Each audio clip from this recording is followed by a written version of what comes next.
traffic update muna tayo mga karangkada. Ang nakikita nyo sa inyong mga screens ay ang kanto ng Quezon Avenue at West Avenue. Sa right side ng inyong mga screen, yung maluwag ang daloy ng trapiko ngayon. Yan yung papuntang Skyway on-ramp, papuntang Santo Domingo, papuntang Espanya, or papuntang Quiapo area. Sa ngayon, maluwag pa naman ang daloy ng trapiko dyan. Pero usually, pagdating dun sa pasok sa Skyway on-ramp ay doon nagkakaroon ng build-up. Sa left side ng inyong screen, yan naman yung mga galing Espanya at papunta ng Quezon Memorial Circle at papunta ng Fairview area. Maluwag pa naman ang daloy ng trapiko sa mga oras na ito. Martes, April 8, 2025. Kapit na Pilipinas dahil aarangkada na ang mga maiinit na balita. Ako po si Nina Corpus. Raratyada at maghahatid ng balita sa bawat sulok ng bansa. Sa bayang naririnig sa Radyo 630 at 92.3 FM radio sa Metro at Mega Manila at Regional FM radio station sa Luzon, Visayas at Mindanao. Ako po si Jack Batallones. Ito ang Arangkada Balita. Bulkang Kanlaon pumutok. Mga residenteng malapit sa bulkan iniligas. Wardyang suspect sa pagnanakaw sa isang hotel sa Cebu, nakipaghabulan sa mga pulis. Suspect nagtangkapang manlaban kaya binaril sa paa. Belgian national, tinaga sa muka, patay. Suspect sa krimen, ang selosong mister ng kanyang kasambahay. Vintage bomb, nahukay sa eskwelahan sa Bataan. Si Daniel Padilla ay nananahimik. Biglang lumapit sa kanya si Kyle Echari. At Daniel Padilla at Kyle Echari nagkaangasan sa after party ng ABS-CBN Ball. Ano o sino kaya ang dahilan? Pumutok kaninang umaga ang Bulkang Kanlaon sa Negros Island, kung saan nagbuga ito ng makapal na abo. May umarangkadang balita at si FMR News Cebu correspondent Clark Pasuit. Sa videong ito nakuha ng Fivox, makikita ang pagputok ng Bulkang Kanlaon kaninang alas 5:51 ng madaling araw. Tinatayang aabot sa mahigit 4,000 metro ang taas ng abo na ibinuga ng bulkan patungo sa timog kanlurang bahagi ng bansa. Agad namang kumilos ang lokal na pamahalaan ng Canlaon City at inalerto ang mga barangay na tinamaan ng ashfall, pati na rin ang bayan ng La Castellana at La Carlota. Patuloy naman ang monitoring ng Fivox dahil sa patuloy na aktibidad ng bulkan. Nasa alert level 3 pa rin ito kung saan pinalilikas na ang lahat ng residente na nasa 6-kilometer radius ng bulkan. Samantala, pinaalalahanan naman ng mayor ng Canlaon City na maging alerto dahil sa posibilidad ng mas malakas na aktibidad ng bulkan. Sa mga katawan sa syudad sa Canlaon, please be ready, time. Okay, wala tayong balo sa iyahan, iyak po sa corruption, pero maghinaon po labi na sa mga area within the 6 kilometers danger zone nga dili lang ta mo kumpiyansa. So let us all pray nga dili ra gyud siya budako no kay ato ang siguruhon no ang safety gyud sa katawhan ato dinhi sa syudad sa Canlaon. So nag-abiso naman ang CAAP o Civil Aviation Authority of the Philippines sa mga eroplano na iwasan ang paglipad malapit sa bulkan dahil sa ashfall. Clark Pasuit, umaarangkada sa pagbabalita. Makakausap din natin ngayon live si Director Raul Fernandez ng Task Force Canlaon. Magandang hapon po, Director Fernandez. Ay, magandang hapon po. Okay, ano-ano pong bayan, sir, ang apektado ng abong ibinuga ng Bulkang Canlaon at kumusta na po ang mga kondisyon sa mga bayang ito sa ngayon? Ito po yung ang bayan po ng La Castellana at ang siyudad po ng La Carlota at ang Bago. At meron din po sa San Carlos City. So ang total affected barangay ay umabot po ng 18. So ang malaki pong napiktuhan ito pong La Carlota na mayroon pong 12 barangays na nakaranas po ng pagpatak po ng abo. So sa ngayon po medyo makapal po yung abo doon ngayon. Nagsasagawa na po ng clearing po yung ating po mga LGUs, kakatuwang po yung mga Bureau of Fire at yung mga uniform personnel po natin at mga volunteer groups nagsasagawa ng paglilinis sa mga daanan. Okay. Sir, may mga pamilya po ba sa evacuation centers or hindi pa naman po kailangan? Ano pong ginagawa natin ngayon? Yung po mga evacuees po natin, ito po yung mga apektado pa nung nakaraang December 9 na pagputok. So hindi pa rin po namin sila pinapayagan, hindi pa rin sila pinapayagan bumalik po sa 6-kilometer extended danger zone dahil nga po hindi pa bumababa yung alert level ng bulkan. So yung itong naganap po na pagputok ngayong umaga, wala naman pong nakitang pangangailangan na magdagdag pa ho tayo ng mga ililikas na mga mamamayan. Kahit na po na kaninang umaga nag-alert ho tayo, nag-prepare po sila ng posible po na pag-evacuate po, yung nasa labas po ng 6 kilometer po, naka-alert po sila kanina, pero dahil nga po hindi naman po tumagal yung halos isang oras lang ang pagputok ng bulkan, so hindi na po natuloy yung paglikas. So ang naging abiso na lang po namin is manatili lang po sila muna sa loob ng bahay nila, habang makapal pa ho yung abo po sa labas. So wala pong naganap pong paglikas po sa sa nangyari kanina pagputok ng bulkan. Okay, di napakagandang balita po niyan. Kumbaga sinasabi niyo po na lumikas na yung mga kailangang lumikas within the 6-kilometer danger zone. At currently, ilan po ang evacuees natin since last December po? Ngayon po, nasa 8,300 pa po yung individuals, yung nasa loob po ng 22 evacuation center po sa Canlaon City, La Castillana, La Carlota at sa Bago City. Kailan sila makakauwi, Director? Hanggang kailan po sila dyan? Matagal-tagal na po sila dyan, no? Yes po, ma'am.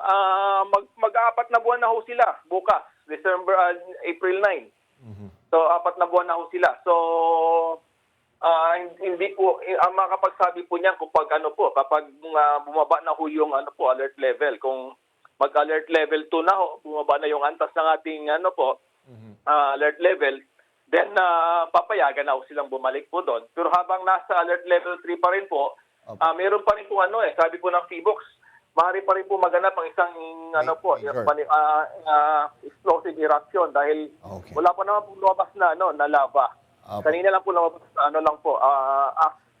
yung abo and then pyroclastic density current. Okay. So may posibilidad pa rin po kung magkaroon pa rin po ng isa pang malakas na pagsabog po.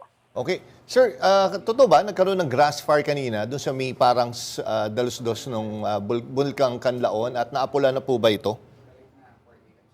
Yes po, totoo po yan. Sanhi po yun ng mainit na mga volcanic projectiles. Opo. Na siya po dahil napakainit nun, siya po yung pinagmulan po ng sunog. So sa ngayon po, dahil nga po delikado pa rin pumasok doon po sa 6 kilometer sa loob po ng danger zone.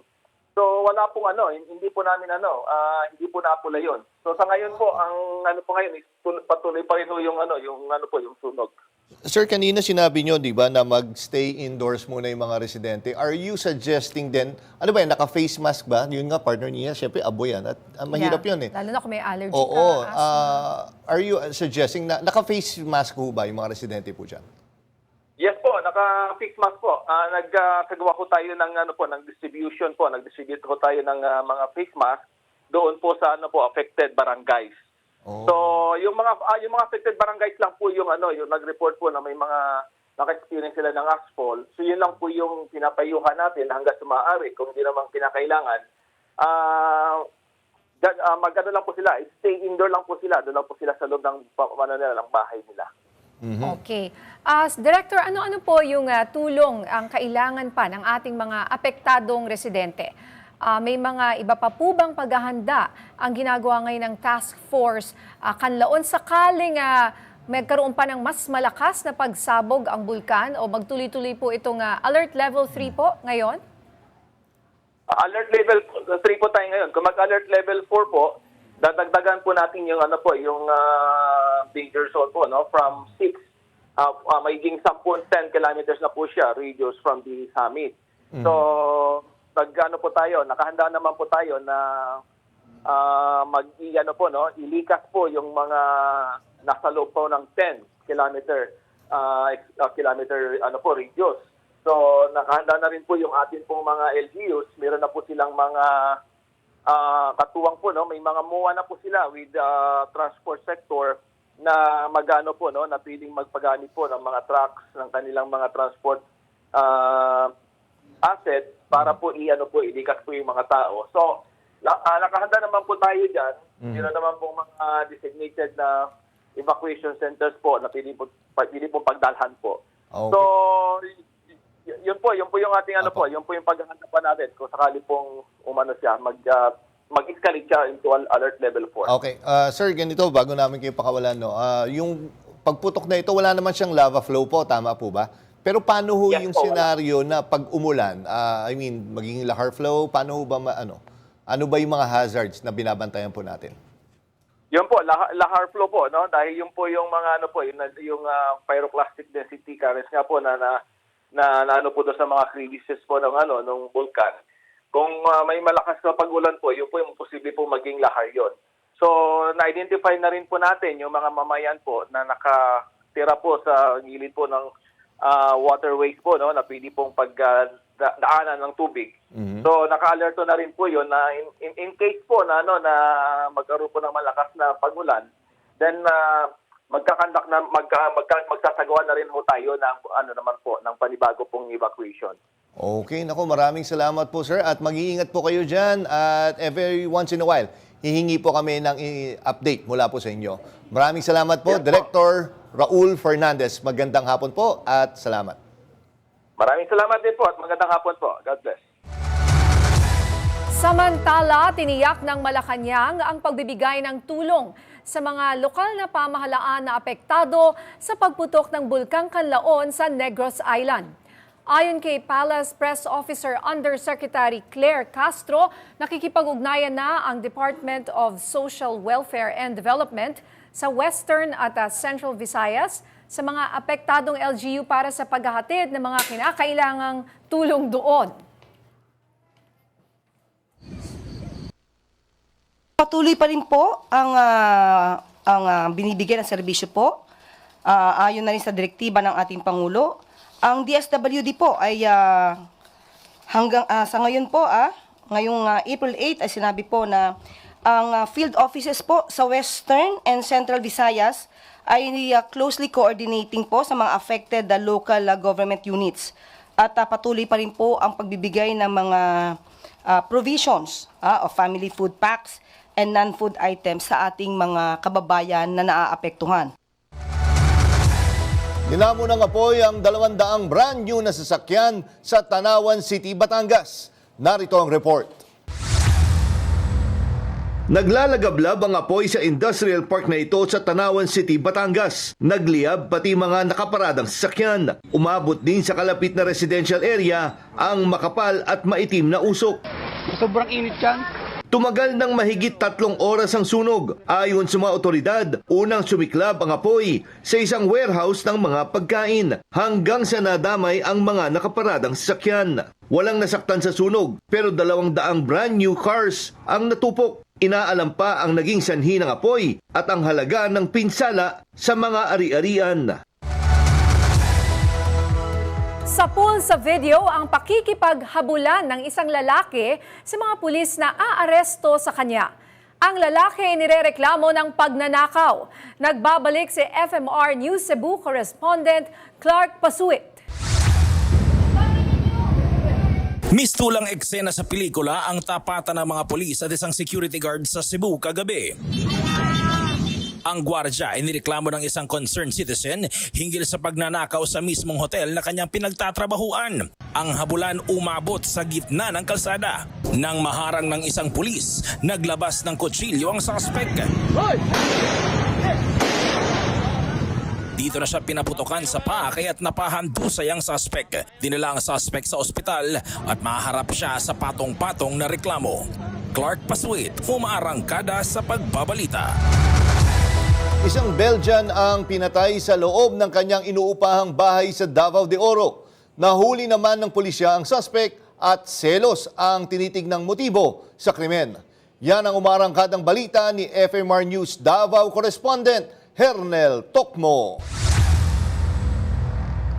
Patay nang inabutan sa loob ng kanyang bahay ang 67 taong gulang na Belgian national na si Mark Van Kutsen sa barangay Andap, New Bataan, Davao de Oro noong Sabado ng umaga. Ang nabutan po namin sa loob is yung bangkay, and then sa tabi po niya is merong bara sir, yung pangbungkal ng lupa. Yun po yung crime weapon na ginamit sa pagpatay sa victim. Yung visible ay yung sa ulo sir. Mag-isa lamang umano ang biktima dahil sa mga magulang na tulog noong gabing yun ang kanyang pinay na misis. May nakasulat po sa wall na ang sabi is pusong bakal. Dugo po yung ipinangsulat niya tungkol sa wall sir. Agad na nagkasa ng follow-up operations ang New Bataan PNP at nahuli ang suspect na kinilalang si alias Junjun. Selos ang motibong tinitingnan ng mga pulis dahil nagtatrabaho bilang kasambahay ang misis ng suspect sa bahay ng biktima. Itong suspect natin sir is meron siyang behavior sir na halos lahat ng lalaki na may connection sa kaniyang asawa is pinagseselosan niya sir, to include his own father at saka yung kapatid niya sir. Kinasuhan na ng murder ang suspect habang nakipag-ugnayan na ang Belgian Embassy sa New Bataan PNP. Hernel Tokmo, umaarangkada sa pagbabalita. Isang hindi sumabog na bomba ang natagpuan sa isang paaralan sa Bataan. Yan ang umaarangkadang balita ni FMR News Central Luzon correspondent Gracie Rutao.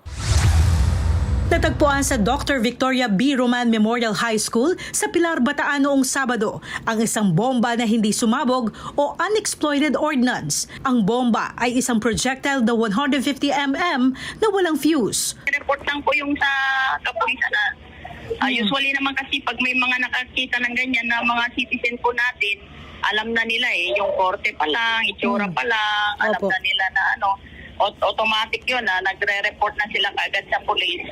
Yung police magtatawag na ng PECO, yun na yung pupunta doon.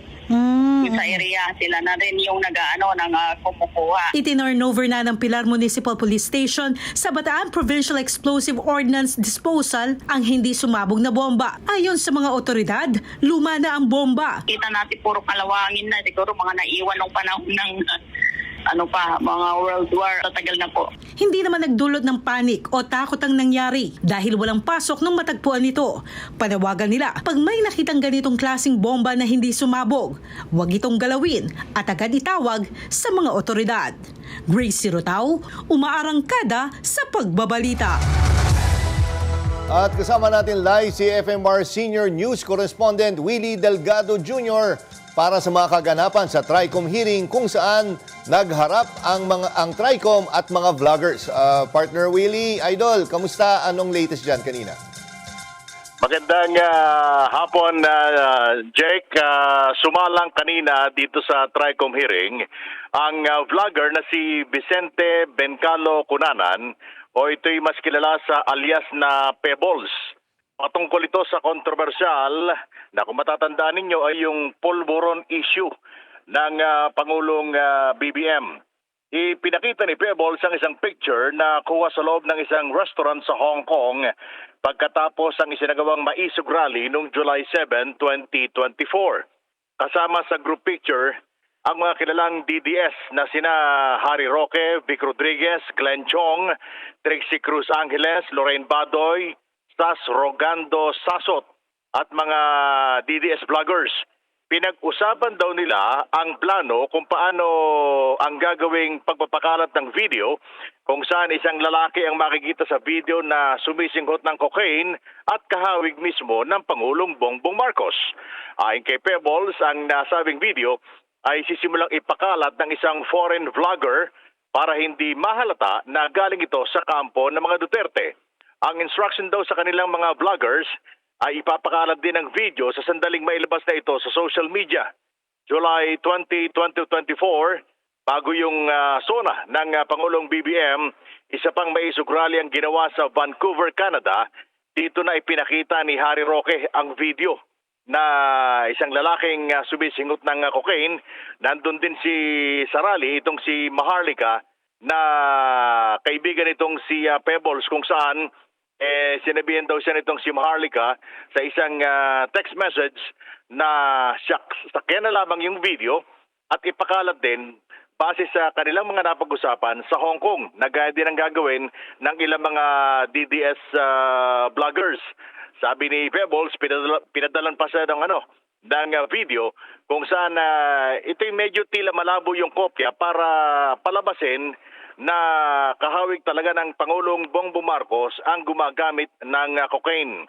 Tanda pa daw niya yung ipinagyayabang ni Harry Roque sa kanilang meeting sa restaurant sa Hong Kong na nagkamali daw ang pamahalaan na siya ay kalabanin dahil kayang-kaya niyang mapabagsak ang gobyerno. Jeff.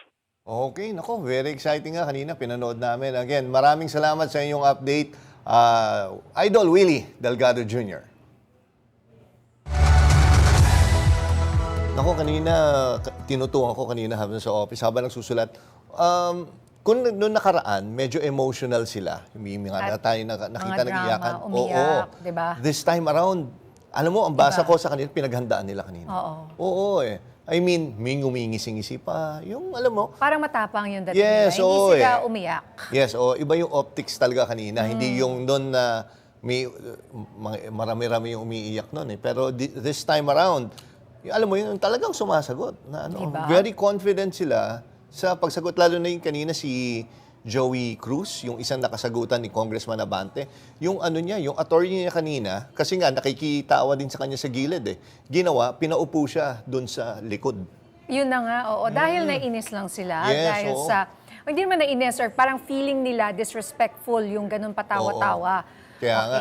Sige, pakilala na natin yung makausap susunod natin. natin makakapanayaman, no? Yes, Ng partner live. niya, kasama natin live sa linya ng telepono, si Congressman Johnny Pimentel para pag-usapan ang naging kaganapan kanina sa TRICOM hearing. Magandang hapon po, Congressman. Welcome po sa Arangkada Balita. Jack Batallones po at Ninya Corpus. Magandang hapon sa iyo, Jack and Ninya. Okay, Congressman, ano po ang masasabi nyo dun sa naging atmosphere kanina sa hearing? Ramdam pa rin ba agad yung tensyon? At how would you compare this to the last one na kumbaga sabi nga ni partner Jack, emotional at may nag-iyakan pa. Ngayon po parang mas matapang na humarap yung mga vloggers po natin. Well, compared to last hearing, syempre mas high ang emotions noon because that was the first time na nag-appear yung mga vloggers. So siguro medyo takot sila pa. Pero this time around, probably they feel more comfortable. This is the second hearing na naka-attend sila. And mas tensyonado yung last hearing kasi umiyak nga yung si Miss Kiambao and then yung si Crisetio, no? So I would say that the hearing kanina mas more subdued because ang inuna po natin yung Meta yung social media platform na humahawak ng Facebook, Instagram, WhatsApp, yung and they're based in Singapore. Opo. Dumating sila kagabi si Dr. Frankel and Mr. Abrams. And then, medyo may time constraint. Ang dami pa talaga naming tanong. But before the hearing, nag-request sila na kung pwede 2 hours lang. Pero nag-overtime na nga tayo. Nabot sila ng 3 oras because kailangan silang lumipad, pabalik ng Singapore, I think 5 p.m. So they had to be at the airport. So, doon tayo tumagal. So, medyo kaya yung atmosphere hindi masyadong tensionado because yung first topic na kasi 5 topic or 5 issues yung tinakil natin. Una yung social media platform.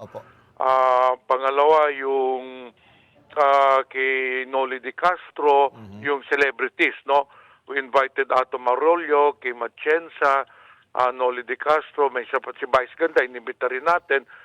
Kasi ito, mga celebrities na ito, biktima ng fake news. But it was only Noli De Castro who appeared. And then yung issue ni Kitariela, and then yung sa mga social media influencers na. Medyo naging tensionado lang nung panahon ng interpellation ni Congressman Abante kay Joey Cruz, no?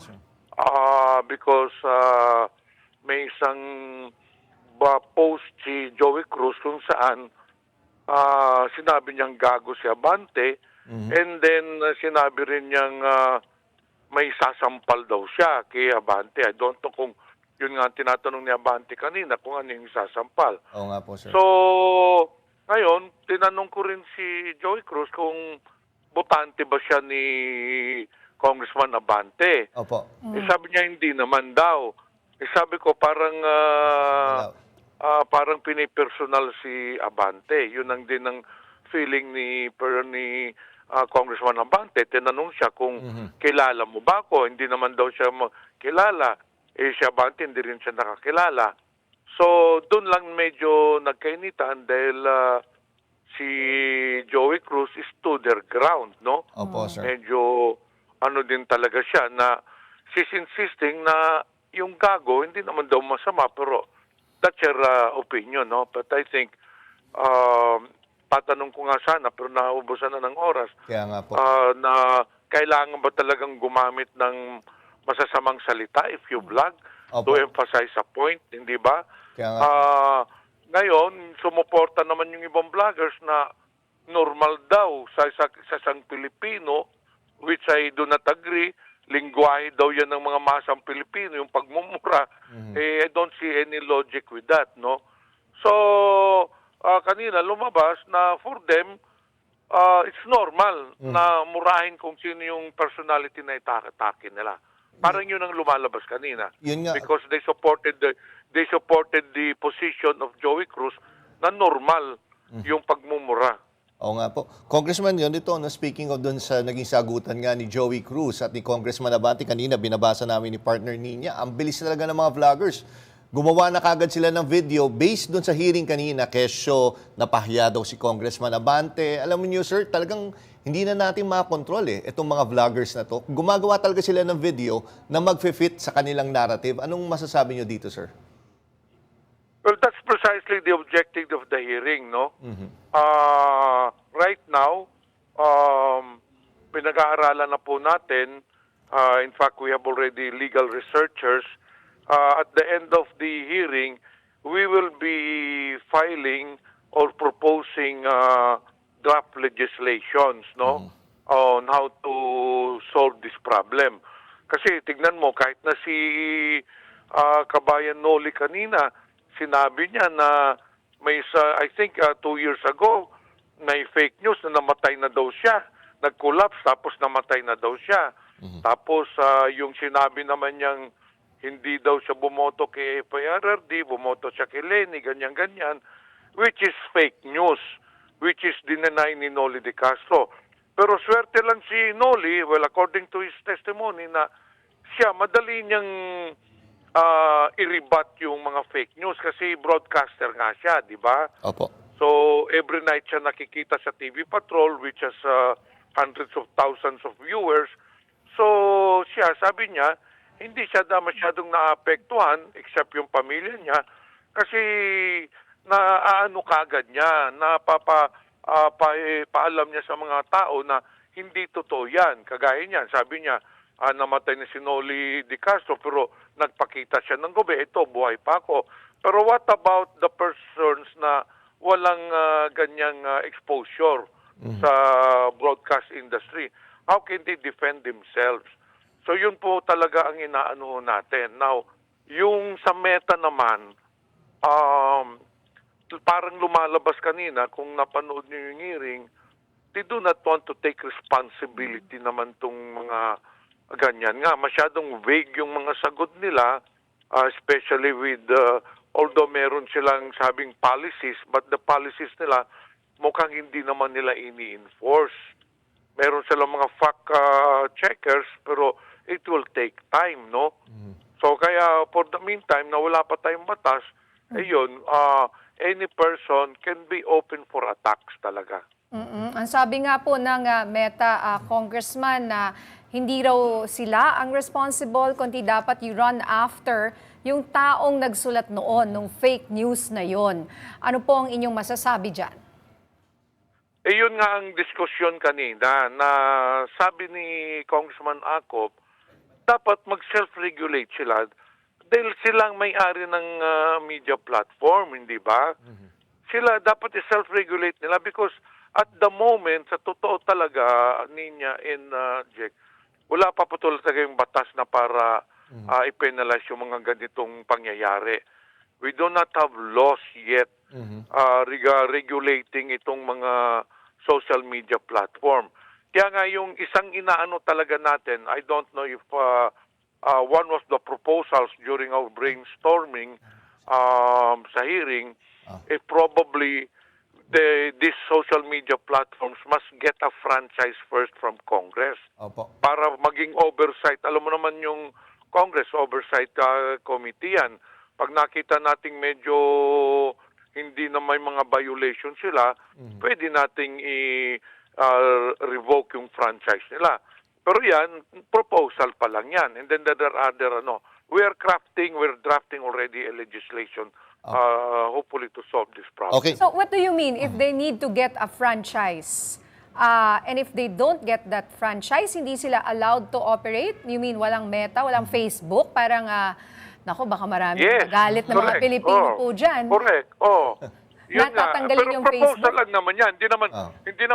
Hindi naman ibig sabihin yan na yun, no? It's one of the proposal to curb this fake news, to prevent this fake news. Kasi sabi nga ng Meta kanina, according to them, hindi dapat sila mag-regulate. So, sila ang mayari ng media platform. So, paano naman yun? Masyadong, ang gumagamit ng Meta, yung social media platform nila is 90 million Filipinos. You just can imagine, 90 million Filipinos ang gumagamit niyan. And this is being used as a tool to attack and to destroy the reputation of some personalities.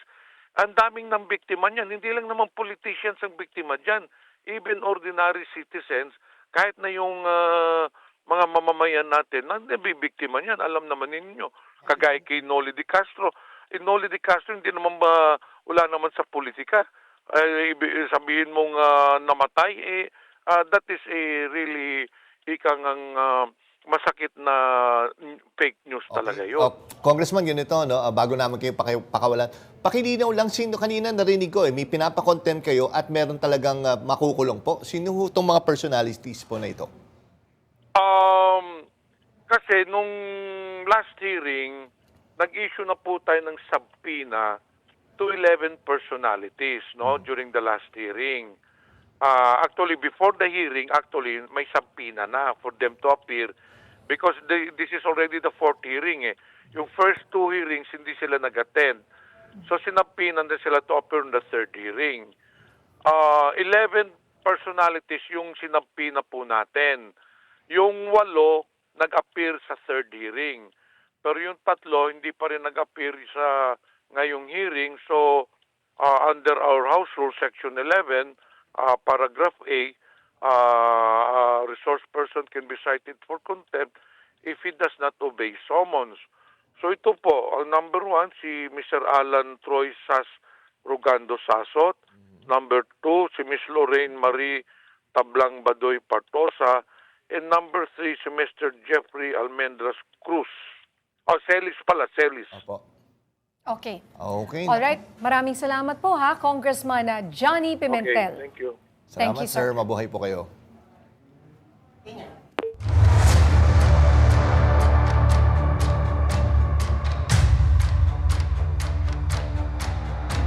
Sa mga kwento ng tapang at sakripisyo, may mga tao pa rin patuloy na lumalaban para sa katarungan at dignidad sa kabila ng mga hamon ng extrajudicial killings dito po sa Pilipinas. Narito ang report ni Angela Babad.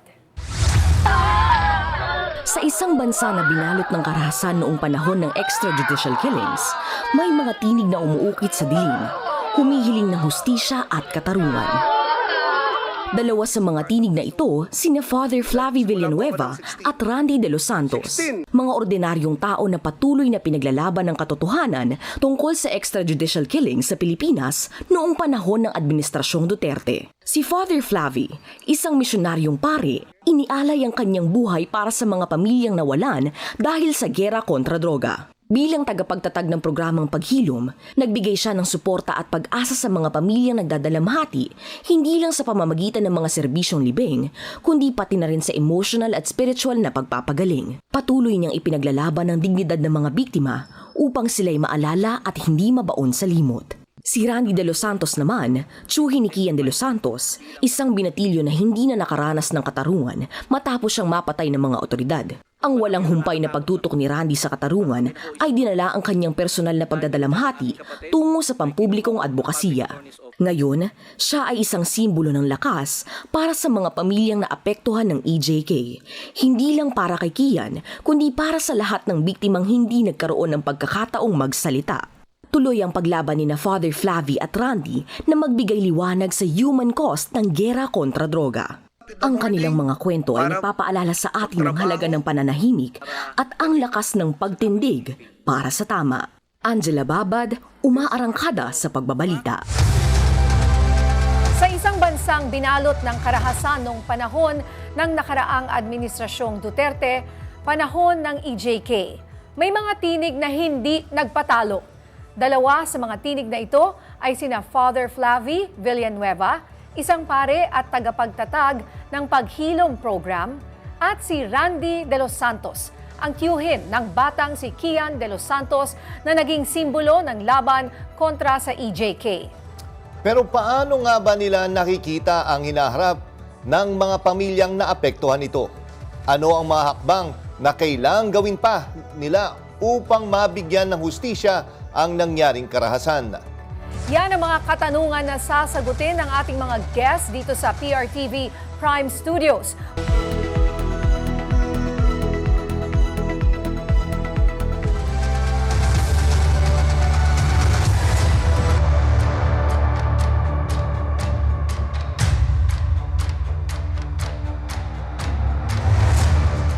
Ang hustisya, walang kinikilingang kulay. Pero kahapon nanawagan ng isang grupo na magsuot ng puting ribbon bilang protesta. Narito ang report ni Kath Kahuko. Panagutin! Panagutin! Tigil ang pamamaslang katarungan ipaglaban! Sa bantayog ng mga bayani sa Quezon City, inilunsad ang kampanyang White Ribbon Duterte Panagutin. Pinangunahan ito ng Bayan Muna at human rights advocates para igiit ang hustisya sa mga biktima ng drug war. Pamilya ng mga pinaslang, simbahan at iba't ibang organisasyon ang nagtipon sa isang mapayapang protesta. Ayon sa datos ng gobyerno, higit 6,200 ang napatay mula 2016 hanggang 2022. Pero giit ng mga aktivista, mas marami pa ang totoong bilang. Sabi ng dating Bayan Muna Representative Nery Colmenares, hindi ito basta pagkukulang ng gobyerno. Ito ay krimen laban sa sangkatauhan. Ang puting ribbon ay naging simbolo ng pagluluksa at ng matibay na panawagan ng hustisya. Simbolo yan ng ating panawagan na dapat panagutin ang mga may sala sa nangyaring EJK nung panahon ng drug war ni Duterte. Inaanyayahan din ng grupo ang publiko na magsuot ng puti, maglagay ng sticker at palaganapin ang mensahe online. Kat Kahukom, umaarangkada sa pagbabalita.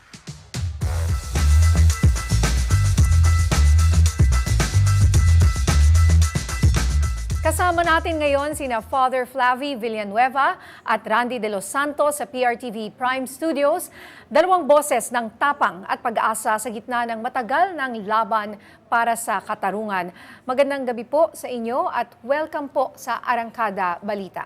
Magandang gabi rin, Nina. Magandang gabi, Jack. At sa lahat ng sumusubaybay dito sa ating magiting na programa, Arangkada Balita. Maraming salamat po at nandito po kayo. Last time we interviewed si Sir Randy, siya po yung tiyuhin ni Kian De Los Santos po. At si Father Flavie, siya po ang nag-umpisa dun sa programang Paghilom. Opo, no? Father Flavie, bilang isang pare na nasa frontline ng pagtulong po sa mga pamilyang biktima ng EJK, Paano niyo po nakikita ang papel ng simbahan sa laban po para sa hustisya? Malaki po ang tungkulin ng simbahan, lalong higit nung panahon nung madugong pamumuno ni Rodrigo Duterte. Sapagkat binigyan natin larawan na ang simbahan ay hindi lamang namumuno o na nagdadasal. For one, ang kanyang panalangin ay kanyang isinasabuhay at umaabot lalong higit sa mga nangangailangan. Sa pananalita ng ating Santo Papa that the church is also a hospital that welcomes the sick. At ito po mga biktima ay malalim ang sugat, malalim ang trauma. At hanggang sa ngayon, naghahanap sila ng paghilom. So ito po ang naging larawan ng simbahan noong mga panahon, madudugong panahon ng war on drugs. Naging tagapagkalinga, isang mabuting pastol, at tagapaghandog ng paghilom na ang Diyos ay kasama nila. Father, gaano kahirap yung para sa mga sa mga pare noong time po na dating administrasyon? Kasi matatandaan mo, partner niya, meron pang comment dati si dating Pangulong Rodrigo Duterte, yung parang medyo di malinis pagkata, pero parang hold upin yung mga obispo, yung mga ganon, yung parang nino-normalize niya yun.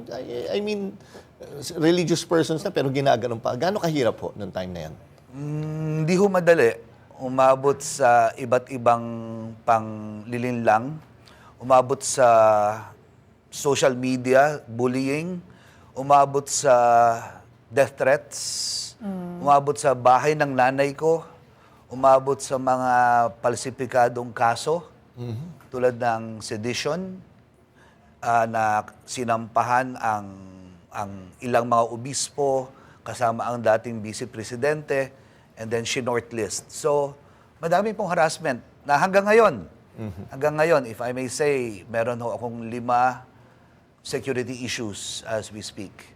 So, yung kultura ng pambubuli, karahasan ay hanggang ngayon ay tinatamasa natin dahil meron pa namang culture of impunity na hanggang sa ngayon ay pilit natin ina-address. Okay. Kayo po, Sir Randy, you volunteered dito po sa proyektong, programang ito, programang paghilom. Paano po nangyari yon? At what drove you na gawin po ito? Una, inimbitahan ako ni Father Flavi doon sa programa niya hanggang sa nakita ko na ito yung isang programa na maaaring makatulong talaga sa mga pamilya ng biktima. At ako mismo, nag-participate ako dun sa program Kaya nung nakinabang ako dito, sabi ko, in a way, pwede kong tulungan yung mga pamilya din na kung paano ako natulungan ito. So sa inyo pong laban sa hustisya, ano po ang pinakamahirap na bahagi ng inyong laban para po sa hustisya o katarungan? Nahirapan kami, ma'am. Una, puro kasi sinungalingan yung nilabas na balita ng PNP. Like, nanlaban, may barel, may droga. Siyempre, sila yung paniniwalaan. Sa bahagi ng mga pamilya na kagaya namin, kinakailangan naming itumbay yung mga katwiran nila. Maghanap ng ebidensya, kanino kami lalapit. Sa isang pamilya na mahirap, napakahirap po nun. Pero pasalamat kami, nandiyan yung simbahan, nandiyan yung program paghilom, ito ibang mga institusyon na tumulong noon. Nagsama-sama ito hanggang sa nagtulak sa amin para lumaban at pasinungalingan yung mga bersyon ng PNP. Yun nga, Sir Randy, huli tayo nagkita ngayon sa Dambana, sa Villaloma Cemetery. Nakita ko na siya may kakilala doon sa mga victims. Gaano kabigat? Kumbaga ikaw may burden ka ng dala sarili. Then ina-absorb mo pa yung sakit na nararamdaman ng Gaano kahirap yung para yan sa posisyon? At kamusta na ba yung pamilya ni Kian po ngayon? Dahil lagi po yung kayo yung nakikita po namin. Yung pamilya na, yung kapatid ko, na-stroke. Kaya nang sinabi ko doon sa last na appear ko sa Senate. Ngayon, pinipilit na umayos yung kanyang kalusugan. Doon naman sa tanong mo kanina kung paano ko ina-absorb yung mga pamilya. Kasi hindi madali sa akin na unawain yung kalagayan nila. Kasi parehas kami ng nararamdaman. Yes. Pero ang sa akin nga, sabi ko, paano ko maibabahagi sa mga pamilyang ito na paano sila lumakas, paano sila tumayo. Kasi yun yung aming mission yung to recreate and empower lives ng mga pamilya ng mga EJK. Kasi bagsak kami. Lahat kami ay nakalugmok. Kailangan na may magbabangon sa amin upang mapanumbalik yung aming buhay, yung aming dignidad na inalis. Father Flavi, sa dami po ng mga EJK killings, alam ko mahirap, siguro lahat yan very memorable, pero bukod po dun sa nangyari kay Kian de los Santos nga po, ano pa po yung iba pong mga tumatak sa inyo na mga EJK killings that para paalala lang po natin sa ating mga kababayan? Kung kwentong trahedya ay siguro meron ako nailibing na mga 3-4 na minor de edad. Isa po doon si Aldrin Pineda na hindi pa nabibigyan ng pansin. Ilang taon si Aldrin? Aldrin would be around 9 or 12 na pulis. Nakikipagbiruan, napiko ng pulis, tinarget ng pulis pagkatapos siya magpalit ng civilian clothing. At ang tanong pa nga nung bata sa kanyang ama, ba't daw binaril ni Omar? Ito yung huling pananalita ni Aldrin. Ilan taon po siya? Sabi niyo, 9 or 12 years old? Not more than 12. Not more than 12 years Definitely. old. Musmos na musmos. Sino si Omar? Isang bata po na taga-Tondo. Taga-Tondo, Okay. Na sabi ko nga doon sa kwento, kasama yung mga barkada, nakikipag-banter, nakikipagbiruan, hanggang napiko ng polis at nagpalit, nag-civilian clothing, at ang salaysay niya, napatid siya, kaya niya Nabaril. gatilyo, yan ang baril. No? But there are also inspiring stories na that's worth mentioning, na tulad ng isang minor de edad na nakasaksi at sa pagpatay ng parehong magulang sa harap niya na dating gusto maging pulis. Pero sa gabay natin, sa paghahandog ng psycho-spiritual interventions sa lawak ng siyam na Sabado, plus special sessions for the orphans, ginusto niya na at ninais siya ng maging guro. Okay. Hindi sa pulis. Okay. So, the transformation from vengeance, revenge, towards healing allows orphans to, as we say in our vision, to recreate and empower lives. Yun po yung ating vision na pilit na sinusunod. And madaming kwento, lalo na si Randy, siya ang field coordinator natin. Another, if I may, isang nanay na meron tayong teatro after the 9 Saturdays of psycho-spiritual interventions, meron tayong teatro na sila mismo ang gumaganap. Sila ang gumagawa ng script, sila ang nagpapahayag. Kaya nga, hindi gaano mahirap dahil kwento nila. Bago ang isang showcase, I asked them, Nay, anong kailangan mo? Nay, anong kailangan mo sa bahay? Sabi ng isa, gulong. Sabi, ba't gulong? Kasi pagdating ng 9:00, pagtulog ng mga bata, nagtutulak ako ng kariton, nangangalakal, benta ang kalakal, pambaon nila kinabukasan. Kaya Father, kung meron kang spare na gulong, yun ang hingin ko sana sa iyo. Ganun kasimple lang po yung gusto niya. Sabi ko, Gulong Randy, lang. bilan natin ang kariton. Things like that. And she's a grandmother. Grandmother na po. At 62, 63. Opo. No, nakilala ko siya. She would be batch 9 siguro. We have 20 batches as we speak and ongoing po. Wait, yung grandmother po na ito, namatay or pinatay yung kanyang... Pinatay po ang anak. Ang anak niya. Ang masama, natakot din ang babae. The mother felt helpless. So iniwan yung mga anak niya sa poder ng lola. Ang dami pong ganong kaso. Parang mina-interview Kawawa naman, pero buti na naman nandyan si Lola, na mangangariton pa at hindi natutulog. Ang problema nga, si Lola ay siguro sa pagod din at sa katawan na sa hirap ng sinasapit ng katawan, yumao na rin. Wala na po siya. So, sino na po nag-aalaga doon sa tatlong bata po, Meron sabi pong nyo? guardian na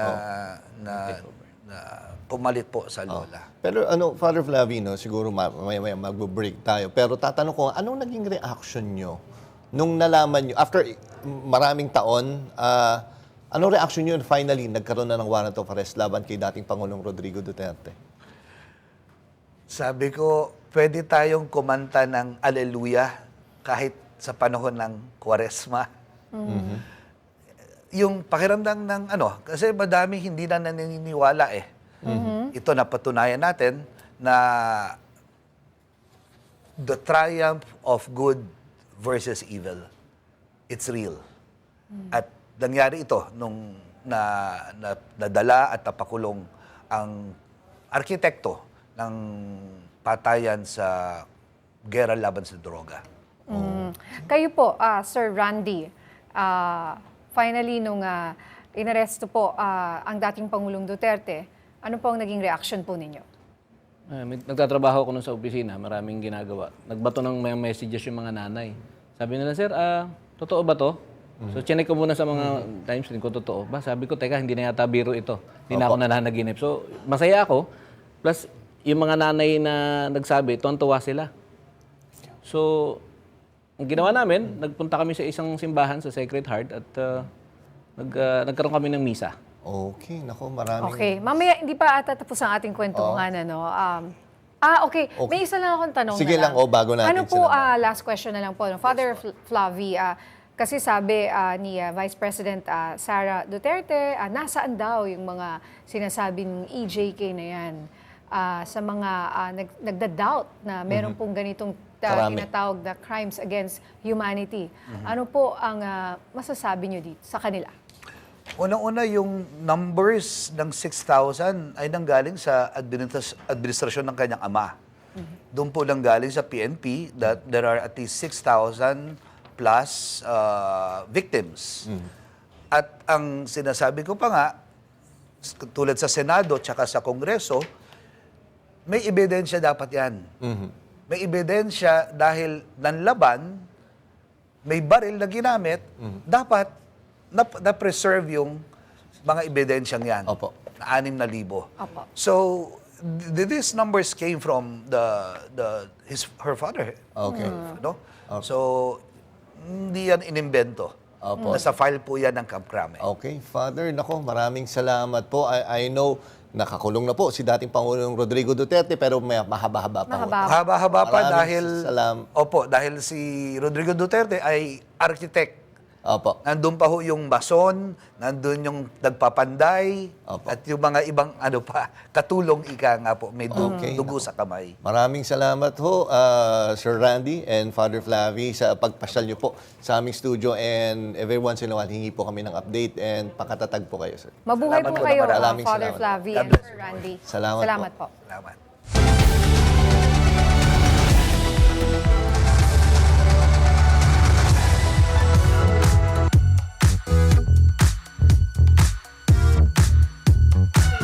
Topic online ang umano'y nangyaring gulo sa after party ng ABS-CBN Ball sa pagitan ni Daniel Padilla at Kyle Echari.